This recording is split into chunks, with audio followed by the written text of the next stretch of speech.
الراديو 90 هواها مصر.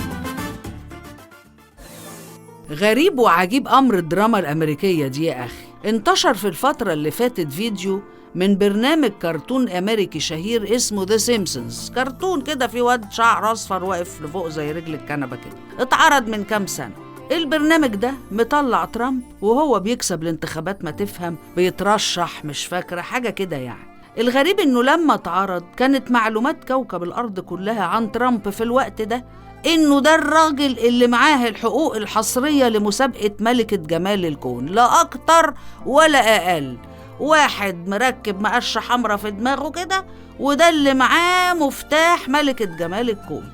حتى كتير ما كانوش يعرفوا إنه هو صاحب إمبراطورية اقتصادية مهمة ولا بتاع. الفيديو ده مش الأول ولا الأخير في الدراما الأمريكية.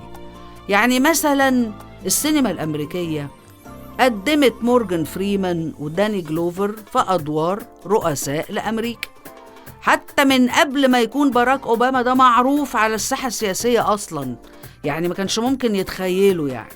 وبعدها بكام سنة بقى رئيس للولايات المتحدة الأمريكية، أول رئيس من الأفرو أمريكانز. الله، هو في إيه يا جماعة؟ هي الدراما الأمريكية بتضرب الودع ولا إيه؟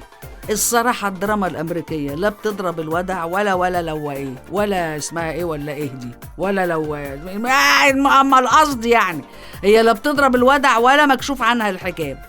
كل ما في الأمر إن في سقف للحرية، وإن ناس عندها القدرة على قراءة الواقع والاستفادة منه لخلق رأي عام قادر يستقبل الفكرة. يعني حرب الخليج مثلا، أثناءها وبعدها السينما الأمريكية هرتنا أفلام عن القوة الأمريكية وقد إيه الجندي الأمريكي ده ملوش مثيل، من باب يعني شحن الناس لقبول الفكرة إن العراق ضمن محور الشر والجندي الأمريكي رسول الديمقراطية والخير. حتى أفلام نهاية العالم لازم تبدأ من أمريكا وتنتهي عند أمريكا، وفي كل الأفلام هتلاقي النهاية واحدة، العلم الأمريكي بيرفرف في السماء والبطل بيقولك عاجي جدا، عاجي موت، يعني هنبني أمريكا من تاني، هنقدر نستعيد نفسنا من جديد زي ما بقولك كده. شحن معنوي عالي جدا يا عم وملوش مثيل الصراحة.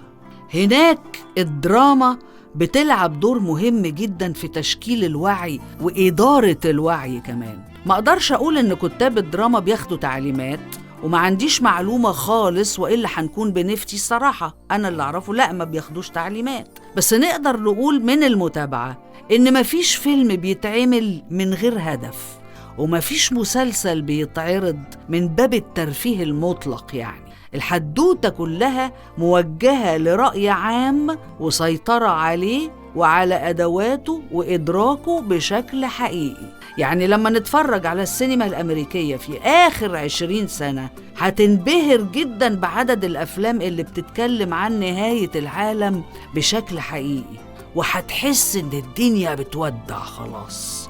اتفرج على أفلام غزو الكائنات الفضائية، مفيش نجاة ولا مهرب إلا من خلال أمريكا.